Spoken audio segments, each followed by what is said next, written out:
Hello everyone, আসসালামু আলাইকুম। কেমন আছেন সবাই? আশা করছি সবাই ভালো। আবারও চলে আসছি নতুন একটা ব্লগ নিয়ে। আজকে ব্লগে রান্না বান্না থাকবে। আপনারা আবার ভাববেন না যে আমি রান্না করতেছি, এত রান্না আমার করা সম্ভব না। বাবুর্চি দিয়ে রান্না করাচ্ছি।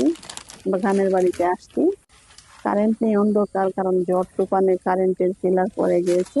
তাই কারেন্ট আজকে আসবে না, অনেকেই বলতেছে রাত্রে নাকি কারেন্ট আসবে না। সেই জন্য আমাদের রাত্রি রান্নাটা হচ্ছে, কারণ মাংসটা নষ্ট হয়ে যাবে। শহর থেকে মাংস আনা হয়েছে অনেকটা, আমরা প্রায় 1 থেকে 150 মানুষের আয়োজন করেছি। সেই জন্য মাংস অনেকটা নষ্ট হয়ে গেলে লস হয়ে যাবে না, ক্ষতি হয়ে যাবে। লসটা যেমন তেমন, ক্ষতিটাই হলো বড় বিষয়। তাই বাবুর্চি দিয়ে রাত্রি রান্না করে নিয়েছি, তাই এত সুন্দর দেখাচ্ছে না। আরেকটা দুঃখের বিষয় কি জানেন, আমরা তেহেরি রান্না করতে চেয়েছিলাম কিন্তু খিচুড়ি হয়ে গেছে। যাই হোক, সবাই ভালো থাকবেন। আমরা মাদ্রাসা